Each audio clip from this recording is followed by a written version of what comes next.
Al Día con Hernán Higuera. Doy la bienvenida a mi primer invitado, Santiago García, analista económico. Santiago, muy buenos días. ¿Nos escucha bien? ¿Qué tal, Hernán? Buen día. A toda la audiencia, un buen día. Bienvenido. Gracias por madrugar. Este sábado 23 de noviembre, Ecuador cumplirá 2 meses de cortes de electricidad programados y el sector privado calcula el impacto que esto ha significado para las diferentes actividades como el comercio y las industrias. Según estimaciones de la Cámara de Comercio de Quito, ambos sectores llegarán a perder en estos 60 días, alrededor de 7.500 millones de dólares. Mañana también el presidente Daniel Noboa cumple 1 año de haber asumido el gobierno del Ecuador. ¿Cómo analizamos esto? Bueno, creo que hay que ir por partes, Hernán, y propongo lo siguiente. La economía no está aislado del tema político, y lo político y la economía no está aislado del tema social. Hay que recordar que en mayo del año 2023 tomamos rumbo de lo que se llama la muerte cruzada, un tema muy complicado, ¿no?, que finalmente llevó al poder al señor Daniel Noboa, quien entró en funciones precisamente hace 1 año. Eso no es gratis, o sea, no quiero decir que se debió o no debió hacer, sino que los ecuatorianos tenemos que entender que toda decisión conlleva una consecuencia, y toda la crisis política nos llevó a estas circunstancias que marca. Para mí es un ciclo político que sigue abierto, porque desde noviembre hasta hoy, pues el ciclo político posiblemente tome forma cuando los ecuatorianos decidamos quién va a gobernar el país en las elecciones de febrero y abril del próximo año. Eso de un lado. Luego, y en la muerte cruzada ya pasamos una primera factura, ¿no? Económica, me refiero. Exactamente. Y también hay lo otro, Hernán, porque uno tiene que ser muy serio en los análisis y mirar las cosas como un proceso. La economía no es una cuestión, ¿cómo decirlo?, que se va construyendo en 1 año. La economía son procesos, se llama dinámica económica. Y la dinámica económica después del COVID 2020, esa tragedia que todos recordamos, sufrimos, nos costó mucho en lo social, en lo económico, pero en lo económico, después de un rebote importante casi del 10%, la economía al año siguiente llegó al 6%. Luego parecía esto como una mala historia mal contada. 6,420. Eso, este año teníamos previsto que la economía casi no crezca. El Banco Central insistió en que el año 2024 tal vez creceríamos, decía, al 0,9, y el FMI ya nos paró y dijo no, el crecimiento 0,3 es más cercano de 0 que a 1.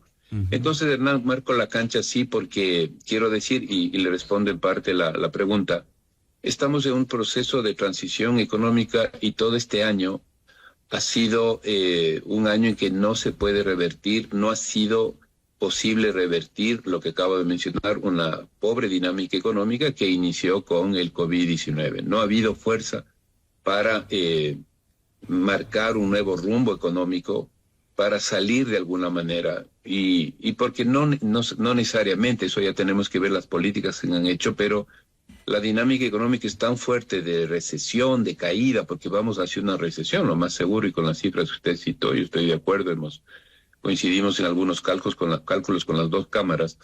Probablemente este año 2024 finalmente terminemos en recesión económica. Entonces, Hernán, creo que se puede mirar así, y lo social sí diría, y termino ahí esta triada, esta forma de mirar las tres vértices. Me parece que hay un deterioro tremendo de las condiciones de vida del ecuatoriano. Ahí creo que podemos tener una visión panorámica de este año, ¿no? Como digo, no es aislado, sino parte de un proceso político, económico y social. Evaluando la situación con esta triada que usted nos propone, en lo político y en lo económico, el presidente Noboa ha tomado las medidas necesarias que se requieren. En lo económico, por ejemplo, Daniel Noboa en este año marcó la implementación de 2 medidas populares que otros no pudieron concretar y que le permitieron recursos al Estado. La primera, el incremento del impuesto al valor agregado, que pasó del 12 al 15%, y la otra, la reducción del gasto en subsidios a las gasolinas de bajo octanaje, que le permitió la implementación de un sistema de banda de precios que varía cada mes. Eso, si no se hacía eso o con eso, ¿cómo queda la economía ecuatoriana? Claro, hay que recordar que en el año 2023 nuevamente el Ecuador presentó un fuerte déficit fiscal. Eso no podemos perder de vista, equivalente casi a 6.000 millones de dólares, las cuentas del gobierno central, 5.800 millones, más o menos un 4% del Producto Interno Bruto. Es un déficit insostenible, o sea, se presentó. Y recuerdo a la ciudadanía que durante el 2022 el Ecuador presentó casi un superávit fiscal. Y hago esta referencia porque me parece que estamos entrando en un año parecido al 2022 en materia fiscal, en donde se va a reducir el déficit fiscal. Lo más seguro es eso. Estuve revisando ayer en la noche las cifras hasta agosto que están disponibles del tema fiscal. Y de los, como dije, de los cerca de los 5.800 de déficit, lo más seguro es que terminemos un déficit menor, cercano al 4.000 millones. Pero el punto que quiero ir es que esto ya vivimos en el 2022, una especie de ajuste fiscal, pero un costo muy alto. ¿Cuál fue en el 2022? No teníamos servicio de salud pública, uno iba al hospital público y nada, no había casi atención, pues le pedían que desde la jeringuilla y el algodón el ecuatoriano pague. Y me parece que en este año también el costo es muy alto porque la inversión pública está en soletas, o sea, ha ido abajo, excepto habrá que mirar cómo terminamos el año con la inversión en el tema eléctrico, por la necesidad que ahí el gobierno me parece que ha metido toda la fuerza por enfrentar la crisis energética, aunque sea en el último trimestre, ya una vez que se complicó todo. Entonces, Hernán, hay algunas lecciones que creo que hay que reflexionar a fondo y como sociedad, ¿no? Yo no quiero hacer un análisis político partidario a favor o en contra de nadie, sino estas lecciones que se van dando, pero que parecería no aprendemos mucho. Entonces, me parece que en la línea de enfrentar ese tremendo déficit fiscal del 2023, el gobierno tomó en realidad dos medidas fuertes. La una medida, o siguió un rumbo económico fiscal, en lo fiscal, la firma del convenio con el Fondo Monetario Internacional. Y eso implicó, y implica todavía, porque es un programa hasta el 2028, implica los 4.000 millones de dólares. Y dentro de ese programa, ¿no es cierto?, ya se había conversado y se venía discutiendo, ¿no es cierto?, la necesidad de subir o eliminar los precios de las gasolinas corrientes y al mismo tiempo incrementar el IVA. Yo me parece que el tema fiscal lleva mucho tiempo en la discusión económica.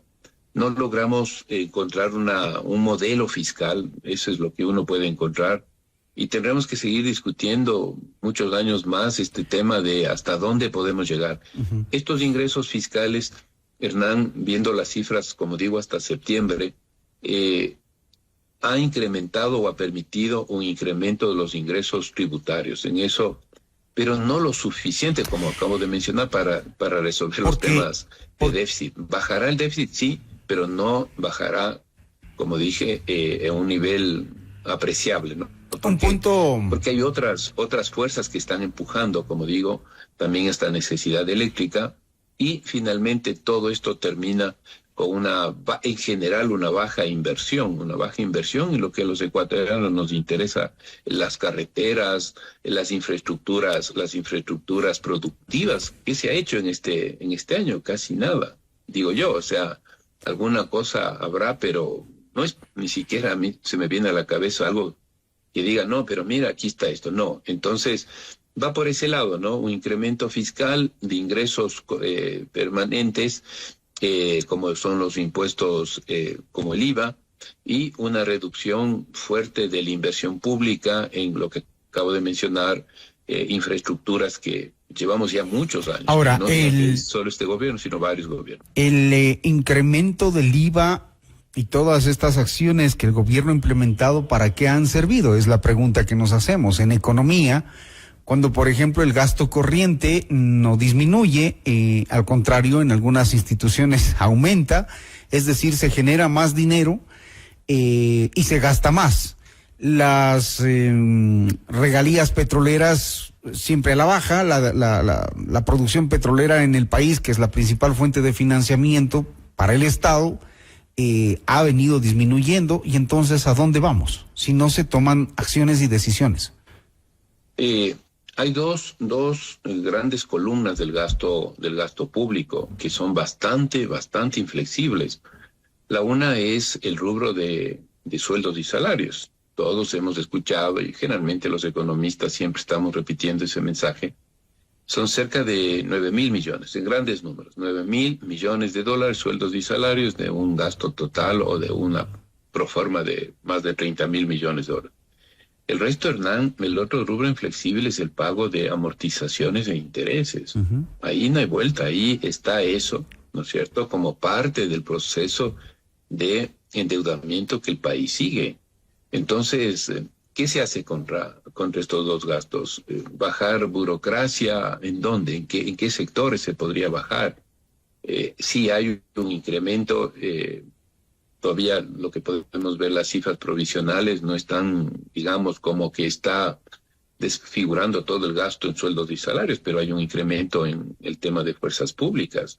Y eso uno diría, bueno, estamos en una coyuntura de inseguridad y entonces parecería razonable. El resto son endeudamientos de todos los gobiernos que nos llevan a tener, solo hasta septiembre vi la cifra, cerca de 3.000 millones de dólares que se ha pagado en intereses, Hernán. Uh-huh. Y yo aseguraría que en inversión en carreteras nos hemos llegado a unos 500, 600 millones. Entonces va por ahí, ¿no? El gasto. Son las realidades, como yo decía, no marca la cancha. El año 2024 tiene que verse en conjunto. Así funciona el tema fiscal, así funciona la economía, con poco gas, con poca energía a tono de lo que nos pasa, para poder dinamizar la economía. Y entonces nos estancamos. Y lo que quería decir, el tema de pobreza, lo mencioné, está al otro lado, ¿no? El otro lado, en sentido que sí se están deteriorando tremendamente las condiciones socioeconómicas. Con último análisis que yo realicé, lo más seguro es que cerca de 2 millones de ecuatorianos están ya sufriendo de inseguridad alimentaria. Entonces, mirando así, ¿no? Lo fiscal... ¿Ese incremento de cuánto es? Incrementar el ingreso. Antes de los 2 millones... Inversión pública. Antes de los 2 millones que dice usted, ¿antes cuánto eran para tener el nivel de crecimiento?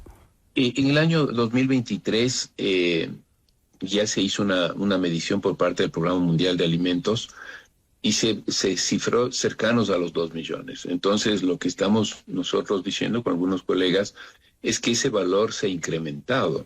Y ese valor se ha incrementado básicamente porque las condiciones de ingresos del ecuatoriano están hacia la baja. Uh-huh. Y cuando una familia de recursos bajos pierde ingresos, por eso tenemos un incremento, por ejemplo, el dato que preparé para hoy en la mañana, el sector del empleo informal se incrementa en el país en este último año.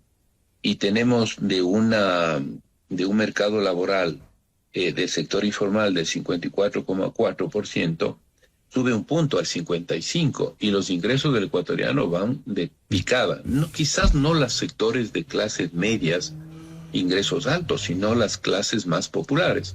Entonces, eso provoca de manera inmediata la imposibilidad de ajustar mis ingresos y de llevar esos pocos ingresos en caída hacia una dieta básica mínima, digamos. Uh-huh. Entonces, esa es la preocupación. Que después del 2023 se suponía que debíamos ir mejorando y que esta inseguridad de los 2 millones se vaya superando. Y hoy vemos que tenemos que afinar las cifras para encontrar el valor que nos lleve. Pero la tendencia es al incremento a esos 2 millones que no pueden acceder a una dieta fundamental, básica, mínima. Que ya digamos. Hacen una comida al día con las justas, ¿no? Exactamente.